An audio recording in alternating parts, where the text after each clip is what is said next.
السلام علیکم محترم ناظرین۔ شیخ صاحب اپنے شاز اور ٹرک پہ بیٹھ کے شہر کے چوک میں پہنچے اور لگے وہاں بیٹھے مزدوروں کو آوازیں دینے، کون کون جانا چاہتا ہے میرے ساتھ مزدوری پر؟ 200 روپے دیہڑی دوں گا سب کو۔ پہلے تو لوگ شیخ صاحب پر خوب ہنسے، پھر اسے سمجھانے کے لیے اٹھ کھڑے ہوئے کہ جناب والا، آج کل مزدور کی دیہڑی 500 روپے سے کم نہیں ہے، کیوں آپ ظلم کرنے پر تلے ہوئے ہیں؟ کوئی نہیں جائے گا آپ کے ساتھ، نہ بنوائیے اپنا مذاق۔ شیخ صاحب اپنے موقع پر ڈٹے رہے اور ان کی باتیں سنی انسنی کر کے مزدوروں کو اپنے ساتھ چلنے کی دعوت دیتے رہے۔ شور کم ہوا اور بہت سارے مزدور تھک کر واپس جا بیٹھے تو 3 ناتواں قسم کے بوڑھے مزدور، جن کے چہروں سے ہی تنگ دستی اور مجبوری عیاں تھی، شیخ صاحب کی گاڑی میں آ کر بیٹھ گئے اور بولے، شیخ صاحب چلیے ہم کرتے ہیں مزدوری، اس بے روزگاری سے بہتر ہے کہ آپ کے پاس مزدوری کر کے چلو کچھ کما لیں اور گھر کے لیے دال روٹی بنا جائیں۔ شیخ صاحب نے ان تینوں کو ساتھ لے جا کر ایک یوٹیلیٹی سٹور پہ روکا، تینوں کو ایک ایک تھیلا 20 کلو کے آٹے کا، 5 کلو چینی اور 5 کلو گھی لے کر دیا۔ تینوں کی ہتھیلی پر 500 روپے بھی رکھا اور اجازت دیتے ہوئے کہا، بس آپ کا اتنا ہی کام تھا، آپ لوگ اپنے اپنے گھروں کو جا سکتے ہیں۔ دوسرے دن شیخ صاحب دوبارہ اپنا شاز اور ٹرک لے کر اسی جگہ پہنچے اور آواز دی، کون کون جانا چاہتا ہے میرے ساتھ مزدوری پر؟ 200 روپے دیہڑی دوں گا سب کو۔ مزدور تو گویا تیار ہی بیٹھے تھے، سب سے پہلے چڑھنے کے لیے ایک دوسرے سے لڑتے جھگڑتے سب ٹرک پر سوار ہو گئے۔ سنا ہے شیخ صاحب نے سب سے مغرب تک کام کروایا اور پورے 200 روپے مزدوری دے کر چھٹی دے دی۔ نتیجہ، شیخ تو آخر شیخ ہی ہوتا ہے۔ ایک بے روزگار نوجوان چڑیا گھر نوکری کی تلاش میں گیا۔ انچارج نے پہلے تو نہ کر دی، مگر پھر اس کی حالت زار دیکھتے ہوئے اس کو بندر کی نوکری کی آفر لگا دی کہ ہمارا بندر مر گیا ہے، اگر تم اس کی جگہ کام کرنا چاہو تو میرے پاس یہی ایک ویکینسی خالی ہے۔ نوجوان نے پوچھا، بندر کی نوکری؟ مگر میں سمجھا نہیں، یہ کی ہے نا عقل کی بات؟ انچارج گویا ہوا، کل آ جانا، میں سمجھا دوں گا۔ مجبور جوان دوسرے دن حاضر ہو گیا، یہ لو کھال، پہن لو اور پنجرے میں بیٹھ جاؤ، اور ہاں تھوڑی تھوڑی دیر بعد ادھر ادھر چل پھر لینا، بچے آئیں تو ایک آدھ کلا بازی بھی لگا لینا۔ خیر وقت گزرنے لگا، جوان تنگ تو تھا مگر گھر میں روٹی ملنے سے اس کا دل لگا رہا۔ ایک دن بہت سے بچے آ گئے اور خوب چہل پہل ہو گئی۔ بچے اس کی حرکتوں سے خوش ہو کر مٹھائی، پھل، چپس اور پیسے تک پھینکنے لگے۔ مزید پیسوں کے لالچ میں جوان نے مزید اور لمبی لمبی چھلانگیں لگانا شروع کر دیں۔ ایک چھلانگ کچھ زیادہ لمبی ہو گئی اور وہ اچھل کر ساتھ والے پنجرے میں جا گرا۔ دیکھتا کیا ہے کہ یہ پنجرہ شیر کا ہے۔ خوف سے اس کی چیخ نکلتے نکلتے رکی۔ شیر آرام سے اٹھا اور سکون سے چلتے چلتے اس کے قریب آیا۔ اس نے آنکھیں بند کر لیں اور سمجھ لیا کہ آج تو بس ہو گئی۔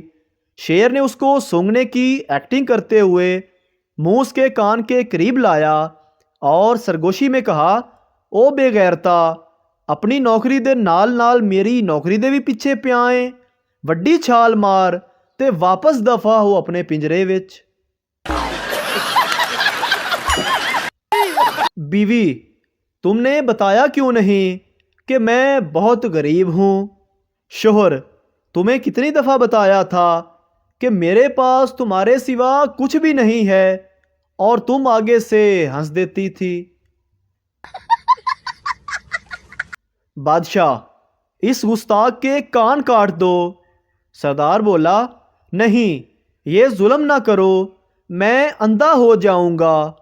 بادشاہ نے پوچھا، کان کاٹنے سے کوئی اندھا نہیں ہوتا؟ سردار بولا، چشمہ تیرے باپ کے کان پہ لگاؤں گا کیا؟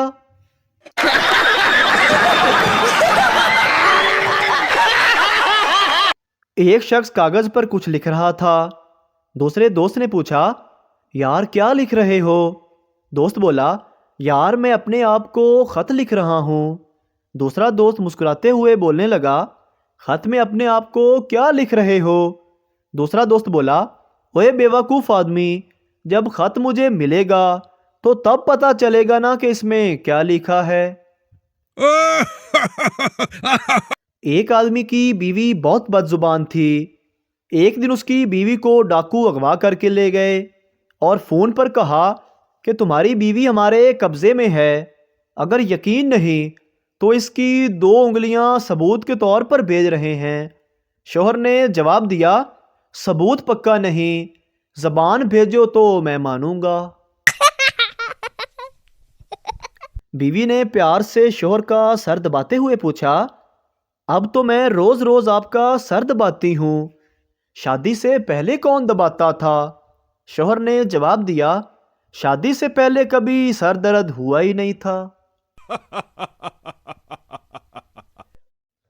خاتون نے ایک بچے کو جنم دیا۔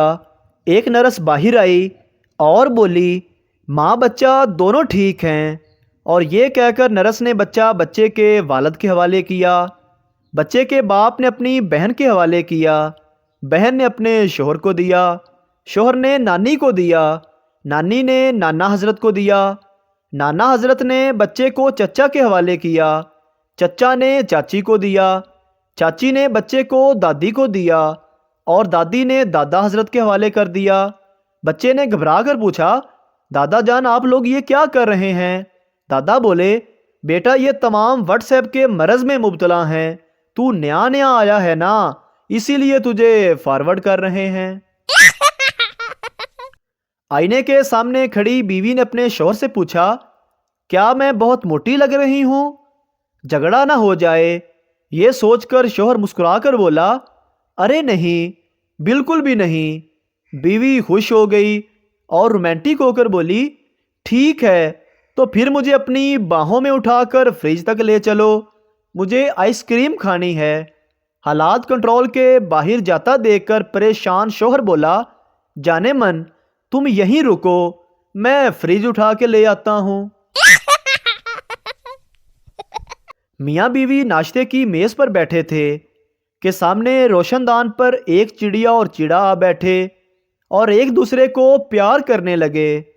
بیوی نے انہیں دیکھ کر بڑے حسرت بھرے انداز میں اپنے شوہر سے کہا، ہم سے اچھے تو یہ چیڑا اور چڑی ہیں، ایک دوسرے سے کتنا پیار کرتے ہیں، ایک آپ ہیں کہ مجھ پر پیار بھری نظر ہی نہیں ڈالتے۔ شوہر نے کوئی جواب نہ دیا۔ دوپہر میں کھانے کی میز پر دونوں بیٹھے تھے کہ روشن دان میں پھر چڑیا اور چیڑا آ بیٹھے اور پیار کرنے لگے۔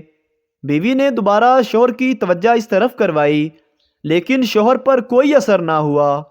شام کو روشن دان میں جب تیسری بار بھی وہی نظارہ دیکھنے کو ملا تو بیوی سے رہا نہ گیا اور پھٹ پڑی کہ میں صبح سے کہہ رہی ہوں، آخر میں بھی انسان ہوں، مجھے بھی پیار کی ضرورت ہے، لیکن آپ کے سینے میں شاید خدا نے اس چیڑے سے بھی چھوٹا دل دیا ہے۔ شوہر نے اطمینان سے جواب دیا، کیوں اپنا خون جلاتی ہو بیگم؟